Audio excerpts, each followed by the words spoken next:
All right, here we go. Okay. Hello. I'm fresh from my workout. It was like an hour and a half, so I'm a little sweaty. I got my hat on, I mean, this is real life, okay? But I am excited to talk to you today about boundaries. At first I was like, I don't know what I'm going to talk about. Usually, life is lifing and there's so much stuff going on, but I was like, what am I going to focus on? And then, you know how I do every other week, episodes Ask A. Users ask me anything, they share a story or, want some advice, whatever. It's been a lot of fun. I hope you guys are enjoying it. But my Cravers have started sharing like personal situations and scenarios with me. And this one story hit me so hard. I was like, I have to talk about this because it involves boundaries and just how important they are in your life. And she was very brave in sharing. And I said, hey, can I share this on the show? And she was like, go for it. It's very juicy. So, but we're going to read it and I'm going to talk about it. And then I'm going to share, ways that I really feel you can improve your own boundaries to set in your life because they are vital. Okay. I feel like when you're younger, right? I feel like our boundaries are written in pencil. Oh, someone crosses them, someone, does something to you and you're like, oh, I'm going to erase that line. I'm going to redraw it in pencil. And then as you get a little older, like pushing 30, you change up to a pen, right? And you're like, hey, don't cross that line. Like, did you not see it? It's there. And then when you hit your 40s, you're carrying around like that Sharpie, like that big Sharpie marker, and you're drawing those lines and they cannot be crossed and they're permanent, right? I feel like as you live, learn, those are things that you do because, fool me once, right? And I think boundaries are such a huge and important thing to talk about, especially in relationships, but also in life. And so today I'm going to share this story that my Craver bravely shared. And then we're going to talk about, ways that you can improve your own boundaries and other suggestions and whatever stories pop in my head. But remember, you can ask me anything or share your stories, be featured on an episode over on my website, midlifecraving.com. I have like a little note area. And then also I'm always on Instagram at midlifecraving in the DMs. And that's where she shared. I'm going to read it for you in a minute. I love hearing from you guys. And you can even comment if you're watching over on YouTube. I try to respond. It's a way that I can engage with you guys. And I want to be your sex positive bestie. Okay. So like we're on this journey together. And so much of this show has been me talking about my life and openly sharing, which is fine, but I want to engage with you and learn from you too. So let's do this thing. Okay. So let's talk about boundaries. And I'm sure many of you could agree that you're in your Sharpie era, right? Like pencil, pen, Sharpie. And I'm going to share this story because it's wild. And it's something that can happen so quickly, so fast. And I was encouraging her to really have her boundaries and also have consequences for her boundaries. I'm not sure if she did what I would have done, but that's okay. We're going to learn and grow together. Okay. So she says, oh girl, I've got some content for you. For Ask You Anything. My boyfriend and I went away to Mexico for our first real vacation. By the way, that is such a big step, like traveling with your boyfriend or girlfriend for the first time. That's a big thing. And I also feel like you really get to know somebody. We can talk about that again in a minute. But okay, we have been together for a few years, but our relationship is a product of an affair. I have a good story for your affair content as well. But anyway, that's a whole other episode. I love her. So, okay, we're on vacation. Drinks, pool days, beach, everything we love. We ended up going out to some clubs and ended up at a high-end strip club in Mexico. He was pretty drunk. I had a slight buzz.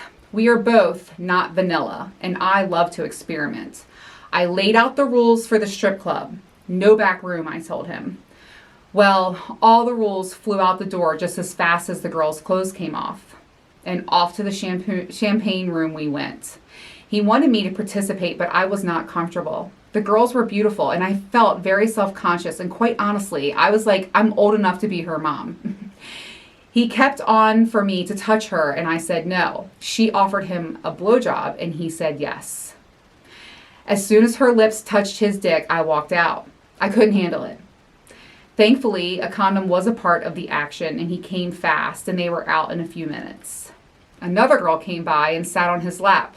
She asked him if he wanted to have sex with her and he said yes, and he took off to the back room. I followed and could not watch. All of this cost him about $2,000, and the grand finale was that his card wouldn't work, so I had to pay the last $500. So much to say about this. Something that was planned to be good, fun, good kinky fun ended up being a nightmare. We are home now, and I can't stand to be around him. I'm planning on talking to him tonight. Okay, so when I first read that story, I was like, oh girl, and I empathize with her so much. There were so many factors at play, right? Alcohol is number one. Like that accelerant, that fuel, the liquid courage, if you will, that's like kind of a recipe for disaster.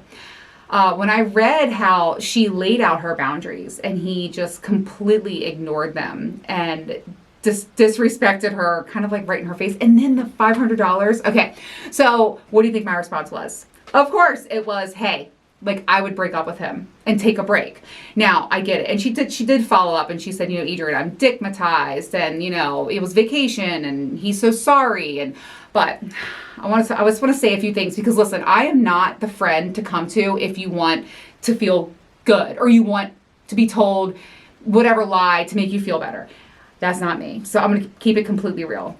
I feel like you guys have been together for years, but you started off with that. And when you start off in an affair, it's really hard to build that solid foundation. So already the trust is shaky, but listen, I'm trying to give you the benefit of the doubt too, because it's your life and no one knows what goes on between two people besides those two people. So I know that.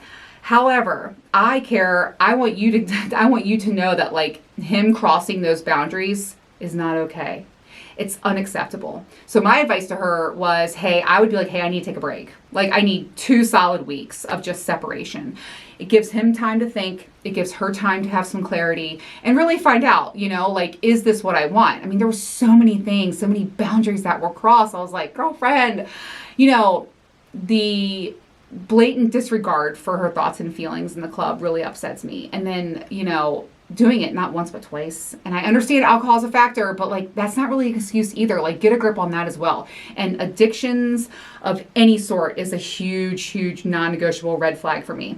Coming from someone that has a lot of experience with that, you cannot help someone get help. You cannot help someone want more or get better to get better for themselves, right? Like no matter how much effort and energy you put into them, you're not going to be able to change them. So if that is his personality where he's drinking all the time and losing control, like you got to think about that. And it's probably not going to change. And I just want to say something too when it comes to addictions and alcoholism. 1 is too many and 1,000,000 is never enough. Okay. And that's a big problem. So be mindful of that and just be very careful because you can find yourself in very dangerous situations. Anyways, okay. I told her like, you got to take a break. And I think they're working on things. I'll have to check in with her again, but that's always going to be in the back of her mind now. And the other thing I want to say, and we're going to talk about ways that you can improve your boundaries as well, because these are all really important. And I'm going to ask you, to think about what are your boundaries and stuff, but she needs to have consequences for when her boundaries are crossed. And I kind of feel like she let them slide here. And that's fine. This is, by the way, no shame or judgment on her whatsoever. It is her life. It is her decisions. But I don't want this to happen to her again, right? So I think consequences for his actions is huge here. And I just want to say, so many of us are going through things and this is like a landslide. It's like checking every box as you go on the list of like someone who crosses your boundaries, but it can start slow and it can start to be, like a slow progression to like disrespect and not respecting your boundaries, not listening, not communicating, whatever. And I want you to be aware of them because they can be detrimental to not only your relationship, but also like your mental health, your well-being. I mean, these are things that really mess us up. And so let's talk about like that situation. I know probably many of you are going to have a lot of comments and please reach out to me. Let me know what you would do. Or if you have anything you want me to tell her. And I'm going to stay in touch with her, but let's really focus on and think to ourselves, how can we learn from this? And what boundaries do we have for ourselves and how can we improve them? So, okay. And I just want to say one more thing too. what you tolerate is what you allow. So just don't forget that. Okay. When it comes to talking about boundaries, I am wondering like how many of us even really take the time to think, what are my boundaries? What are my non-negotiables? Write them down. Like, I'm encouraging you, like, seriously, write them down. If you're someone who's been struggling with codependency or people walking all over you or having incidents like this, write down your boundaries. What's important to you and what are they?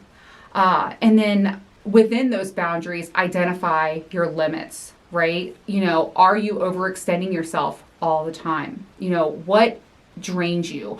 What things are you doing where you need to have a boundary in place to where you're not feeling drained or extending yourself or wearing yourself out? Like, those are things to really think about.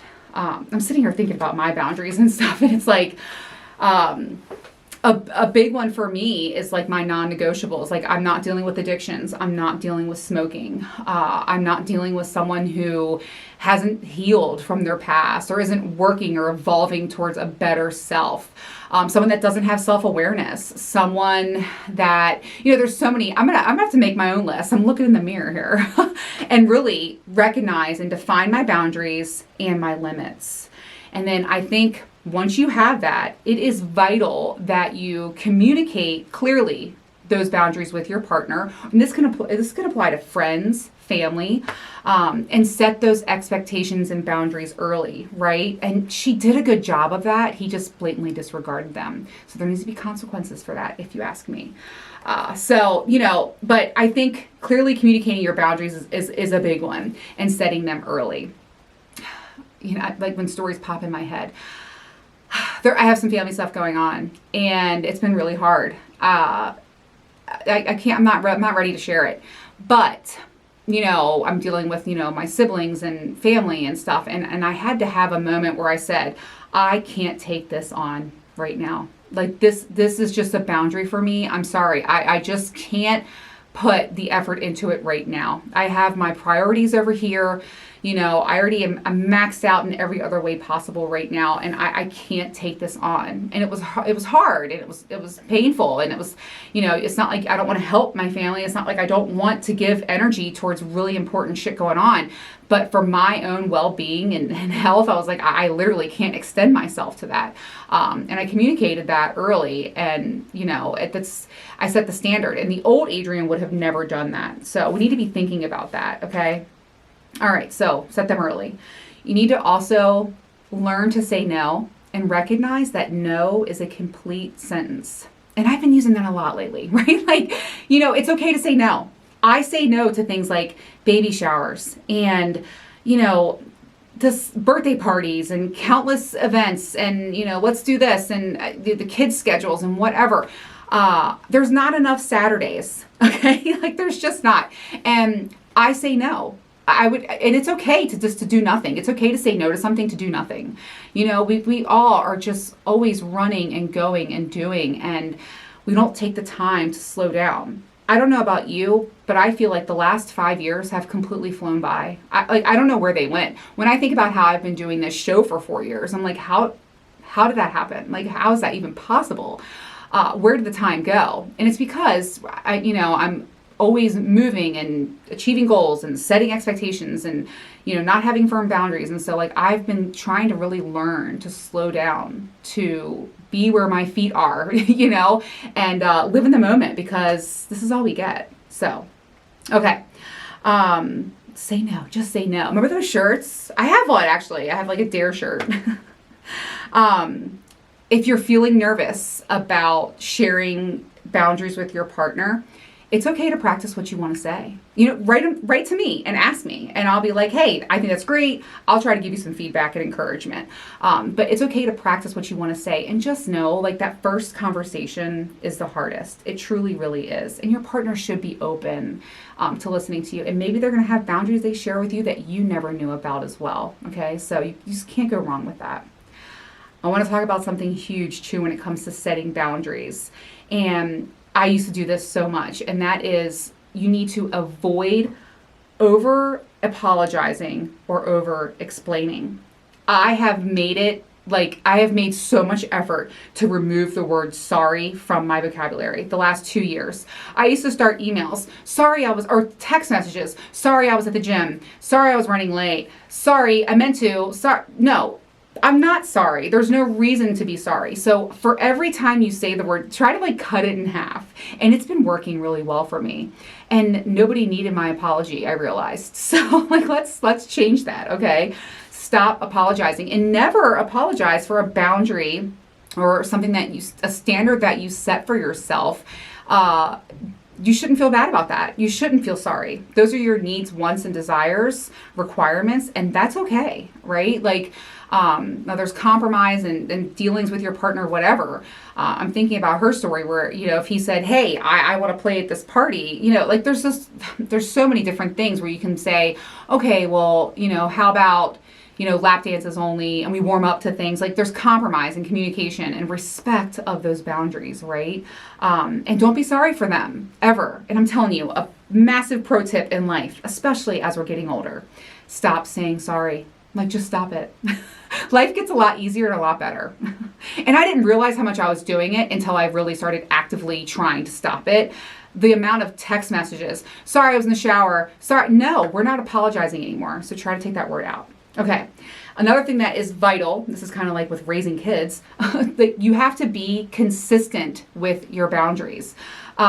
If you like tell them, yeah, I don't want you to do that, and you allow them to do it, that's what you're going to tolerate, like I said earlier. If you say, if you do this, then I'm out, else, whatever. And like, if you don't hold true to that, they're never going to believe you. It's like telling your kid, like, hey, I'm going to take your iPad away. And then they do something bad and then you don't take it away. They're like, she's never going to follow through with that. I'm going to do whatever I want. It's very simple. The same shit happens in our 40s that happens in our 4s. Okay. So like, definitely hold firm to that. Like, and that's what keeps your partner, it helps them recognize, like, you're not playing around. Okay. And when we're talking about being consistent with our boundaries, we also need to set boundaries. I was disappointed, but like I said, no judgment zone, and I get it, like, and it's your life, but I was a little disappointed when she was like, yeah, we had a talk, and, he said he was sorry, and he was really drunk, and we're going to work on things and just move forward. That to me, like, there's no consequence. Like, what is going to motivate him to change his behavior? You know what I mean? Especially like picking up the bill. I mean, that to me, I'm like, wow. I would have taken a break. I would have been like, hey, 2 weeks, no contact. Like, I need to take a break. I need to find my peace, because you're not going to get clarity when they're constantly, texting you, apologizing. Like, that vicious cycle continues, right? If you don't know what cycle I'm talking about, it's like, episode, explosion, argument, whatever. And then there's like the apologizing and the smoothing and the, I'll buy you this and I'll pay you back for that or whatever. And then it's back to status quo, and then it's back to the build up, and then explosion and argument or whatever. Like, it's a vicious cycle. The reason why I know so much about it is because I used to live that for a few years, and never again. So I feel like I would have taken the break, completely gone, no contact, and found some clarity. And then also I would have made him pay me back with interest. Okay. And then like, hey, like, absolutely positively never again, or we're done. Like, that would be another boundary. Like, if you ever like drink, I don't want to hear the excuse, I drank too much, or I got out of control, or sorry, it happens. No, like, if that shit happens again, we're done. And hold, firm to that. Be consistent and have consequences. It's vital. And what kind of standard are you setting for yourself if you allow that shit, right? And again, I'm not judging, I'm not criticizing, but it's like, know your worth, okay? You are an amazing person, and a person who truly loves and values you, they will respect that. Now, he very may well change, right? He may change forever, and they'll skip off into the sunset and live happily ever after. I want nothing more than that for her. I love, but the reality of situations is it's not always like that. And I think when you have boundaries for yourself, non-negotiables, you're consistent with them, and you have consequences for them, that is what encourages the better behavior. Okay? I feel like I'm like speaking on a class here. Oh, I just want to remind you one more time, like, what you tolerate is what you allow, and your worth so much. You're worth it all, right? Like you're the main dish, right? Like you're the turkey on the table. You're not the side dish. You're not the fixins. You're not the gravy, even though the gravy is like one of the best parts. But I'm just saying, you know what I mean? So boundaries, they're massive, and I'm going to keep in touch with her. I want nothing but the best for her and him. I hope they can work through this. I also wanted to share this story just because I know so many of you can relate to this, and not even when it comes to addictions, but like, it could be something, a small problem in your relationship, and again, with your partner, your family, your friends. And I think the biggest thing is to remember with boundaries is that you're doing that to protect your peace. And at the end of the day, peace is everything for all of us.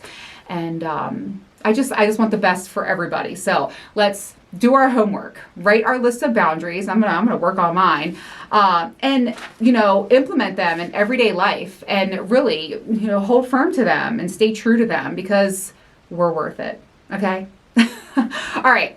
I feel like I've gone off about this. So remember, you can, ask me anything that's coming up next week. I'll share your story. I love hearing from you guys. And if you want advice or you want, comments on something, please share it. And at the end, I just really, really want to reiterate too, like, you're not alone. Like, most of us are going through all of this. And I am the last one to ever say that anything in my life is perfect, because it is not. And I'm constantly working on myself, working on my relationships, and it's a big deal. And so you're not alone. And I will see you guys next Tuesday. All right. I feel like I'm rushing. Am I rushing? Like the time's ticking and I'm like, oh my God, am I running out of time? It's hard to do it all.